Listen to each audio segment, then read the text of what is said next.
Defence की सफल तैयारी केवल त्रिशूल डिफेंस एकेडमी के साथ पाएं recorded lectures, exclusive study material, extra study notes, doubt clearing sessions और भी बहुत कुछ। डिफेंस की तैयारी होगी पूरी क्योंकि टीडीए है ना। आज ही डाउनलोड करें देश का नंबर 1 टीडीए लर्निंग ऐप। जिस तरीके से एक फौजी अफसर या जवान का अपनी यूनिट से प्यार और अटैचमेंट होता है, उसी तरीके से एक फौजी का अपनी बुलेट से भी अटैचमेंट होता है। बुलेट डिफेंस एस्पिरेंट्स, मैं बुलेट बाइक रॉयल एनफील्ड की बात कर रहा हूं। जय हिंद टू ऑल ऑफ यू। मैं अभिनव मेहरोत्रा आज आप लोगों के समक्ष एक बड़ी अनोखी वीडियो ला रहा हूं, जिसमें मैं बात कर रहा हूं कैसे भारतीय थल सेना, वायुसेना और नौसेना में बुलेट आई और कैसे हर नौजवान फौजी अफसर, फौजी जवान सबसे पहले बुलेट खरीदने की सोचता है। तो इस वीडियो को पूरी देखिएगा और देखने के बाद मुझे बताइएगा कि जब आप वर्दी पहनेंगे तो आप कौन सा बुलेट का मॉडल। थोड़ा सा आपको इतिहास की तरफ ले जाऊंगा। जब इंडिया वॉज ब्रिटिश रूल्ड, जब ब्रिटिश रूल्ड इंडिया हुआ करती थी, तब ब्रिटिश ने एरिस्टोक्रेसी भारत में लाया था। एरिस्टोक्रेसी मतलब एक शोबाजी का कल्चर भारत में अंग्रेजों ने दिया था ये हमें। तो जब ब्रिटिशर्स हमारे कंट्री को रूल करते थे तो वो बाइक से घूमते थे, विंटेज कार से घूमते थे। बाइक जो यूज करते थे वो ट्रम्प नामक बाइक यूज होती थी, ट्रम्प। तो जैसे ही अंग्रेज चले गए 1947 में, तो ट्रम्प्स की जो बाइक्स थे वो यहीं रह गए। ब्रिटिश आर्मी को देखा देख इंडियन आर्मी ने भी वो ट्रम्प्स यूज करना चालू कर दिए। ये जो ट्रम्प बाइक थी ये बड़ी हेवी बाइक थी और इसमें मेंटेनेंस बहुत लगती थी। तो प्रॉब्लम ये होती थी कि बाइक तो बहुत अच्छी थी लेकिन बहुत ज्यादा मेंटेनेंस लगती थी। और 1947 में जब देश आजाद हुआ, तुरंत पाकिस्तान ने हम पे हमला कर दिया था। तो हमारी आर्मी को बहुत ज्यादा अच्छी इक्विपमेंट्स की जरूरत थी। तो 1948 में जो हमारे पैनल ऑफ मिनिस्टर्स थे, उन्होंने एक फैसला लिया कि अब ये जो बाइक है इसको डिसकंटिन्यू कर देंगे इंडियन आर्मी में और एक नई बाइक मंगवाएंगे बाहर से। पर शर्त ये होगी कि नई बाइक जब हम इंडियन आर्मी में इंक्लूड करेंगे तो उस बाइक की कंपनी को बोलेंगे कि वो अपनी फैक्ट्री हिंदुस्तान में ही सेटअप करे, क्योंकि कहीं ना कहीं अंग्रेज तो चले गए थे, इकोनॉमी बिल्कुल बैठ गई थी। वी वर वांटिंग इंडस्ट्रियलाइजेशन, हम चाहते थे कि भाई इंडस्ट्रीज हमारे यहाँ आए, इंडस्ट्रीज हमारे यहाँ सेटअप हों।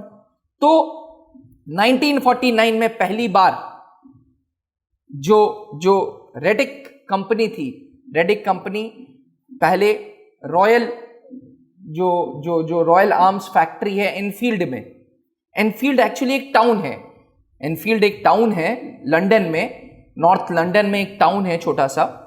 तो एनफील्ड में रॉयल आर्म्स फैक्ट्री एक है, अब है कि नहीं है इसको क्रॉस चेक करना पड़ेगा।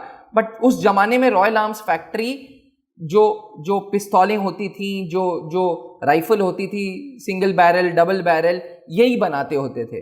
अब रॉयल आर्म्स फैक्ट्री एनफील्ड में जो थी, इसको रेडिक कुछ पार्ट्स सप्लाई करता था। रेडिक वो कंपनी है जो बुलेट बनाती थी। तो रेडिक जब भारत में आई तो रेडिक ने अपना नाम बदल दिया। रेडिक ने अपना नाम रख दिया रेडिक रॉयल एनफील्ड, और तब से इसका नाम रॉयल एनफील्ड पड़ा। पहले बोलते थे रेडिक रॉयल एनफील्ड, क्योंकि अपने आप में बड़ा गर्व की बात होती थी कि लंदन जैसी आर्म्स फैक्ट्री में रेडिक सामान सप्लाई कर रहा था। तो इसके चलते जिस भी देश में वो पिच करते थे अपने बाइक, वो देश उनसे तुरंत खरीद लेता था। भारत भी कोई एक्सेप्शन नहीं था। भारत को जैसे ही पता चला कि रेडिक रॉयल आर्म्स फैक्ट्री एनफील्ड में सामान सप्लाई करता है, तो उन्होंने रेडिक कंपनी को एक प्रपोजल भेजा, जवाहरलाल नेहरू जी ने। उन्होंने ये कहा कि भाई हम आपकी 350 सीसी की बाइक लेंगे और एक नहीं, पहला ऑर्डर 300 बाइक का देंगे, पर हमारी शर्त इतनी सी है कि आप पहले भारत में अपना एक प्लांट डालेंगे, क्योंकि हमारे यहाँ आबादी बहुत है, हमारे यहाँ बाइक की रिक्वायरमेंट होगी, आपके बाइक बहुत बिकेंगे। रेडिक कंपनी ने सोचा और उनको क्योंकि पार्ट्स को इंपोर्ट करने थे, तो उन्होंने ऐसा एरिया ढूंढना चालू किया जहां पे समुंदर हो ताकि शिप्स आ जा सकें। तो सबसे पहले कोलकाता, फिर मुंबई और फाइनली उन्होंने चेन्नई को जाके अपना प्लांट चुना और उन्होंने एक जगह देखी जो जवाहरलाल नेहरू जी ने उनको दी और बात यह हुई कि जी अब रॉयल एनफील्ड यहीं पे भारत में बनेगी, रेडिक रॉयल एनफील्ड भारत में बनेगी और हिंदुस्तानी सोल्जर्स को देगी। उस दौरान जम्मू कश्मीर में तो पंगे चल ही रहे थे, साथ साथ भारत और पाकिस्तान के बॉर्डर्स जो पंजाब एरिया के हैं वहां पे भी बड़ा अनरेस्ट था, बहुत ज्यादा प्रॉब्लम्स थी। तो वहां पे पेट्रोलिंग पार्टी जो इंडियन आर्मी की थी उनको बुलेट दी गई 350 सीसी की।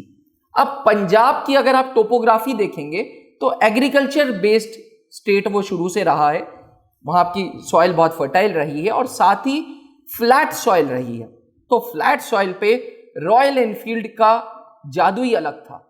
इतना ज्यादा इंडियन आर्मी के ऑफिसर्स को, सोल्जर्स को पसंद आ गया कि हर इंडियन आर्मी के ऑफिसर ने उस दौरान बुलेट्स की प्रोक्योरमेंट की, धीरे धीरे बुलेट्स की मांग की और इंडियन डिफेंस फोर्सेस ने बुलेट्स रॉयल एनफील्ड क्योंकि भारत में ही आ चुका था तो उन लोगों से खरीदते गए। इस तरीके से 1948 ऑनवर्ड्स भारतीय सैनिकों का, भारतीय अफसरों की डिपेंडेंसी बुलेट पे रही। और आप यकीन नहीं करेंगे कि जिस दिन इंडियन आर्मी का एक जवान या एक अफसर कमीशन होता है तो वो सबसे पहले बुलेट पे हाथ रखता है कि मैं अपने पैसे से बुलेट खरीदूंगा, क्योंकि कहीं ना कहीं 1947 में कंट्री आजाद हुई है, 1948 से हमारे वीर जवानों का ये बुलेट साथ दे रही है। तो बुलेट के साथ एक पैट्रियोटिक फीलिंग्स जुड़ी हुई हैं। इसीलिए जैसे ही आर्मी जवान या आर्मी अफसर कमीशन होता है, कमीशन होने के तुरंत बाद वो बुलेट की बात करता है, बुलेट खरीदने की सोचता है। त्रिशूल के जो फाउंडर मेंबर थे, जो मेरे father late wing commander Anoop Mehrotra sir, 1981 में जब उन्होंने फौज में कमीशनिंग ली भारतीय वायुसेना में, पहली जो चीज उन्होंने खरीदी वो बुलेट थी। आज 2021 है, अभी हाल ही में पवन एनडीए से पास आउट हुआ है, 2017 का स्टूडेंट था त्रिशूल का क्लासरूम, अब तो लेफ्टिनेंट पवन बन गए हैं वो। उन्होंने पहली चीज खरीदी वो थी बुलेट। यानी कि 40 साल हो गए, 1981 से 2021, आज भी अफसर कमीशन होने के बाद सबसे पहली चीज खरीदता है तो वो है बुलेट। अगर आप किसी एक बुलेट को ध्यान से देखें तो पहली फील आती है कि ये टफ बाइक है, और भारतीय सैनिकों, भारतीय अफसरों की भी जो पर्सनालिटी है वो बड़ी टफ होती है, वो बड़ी स्ट्रांग होती है। तो पर्सनालिटी को ये जो बुलेट है ये कॉम्प्लीमेंट करता है। शायद यही रीजन है कि आज 75 साल हो गए देश की आजादी को अमृत महोत्सव मन रहा है और बुलेट का प्यार अभी भी उतना ही है। हर सेरेमनी में, हर रिपब्लिक डे की परेड में, हर बड़े इवेंट में इंडियन आर्मी ने बुलेट का यूज किया है, ना ही बुलेट का यूज किया है। मैं आपको बता दूं 2001 में 200 आदमियों का एक पिरामिड 10 बाइकों के बीच में इंडियन आर्मी वालों के जवानों ने बनाया था। इंडियन आर्मी सिग्नल्स की यूनिट ने यह बनाया था, जिसमें Guinness book of world record hold किया था।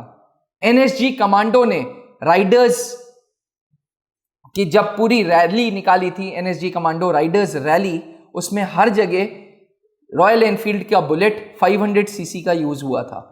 ब्लैक वर्दी, ब्लैक बुलेट, इतना बढ़िया कॉम्प्लीमेंट्री लग रहा था। जिस शहर से वो गए लोग ये कहते थे कि हमें यही बुलेट चाहिए। तो डिफेंस एस्पिरेंट्स, बुलेट का ये जो प्यार है ये बहुत पुराना प्यार है।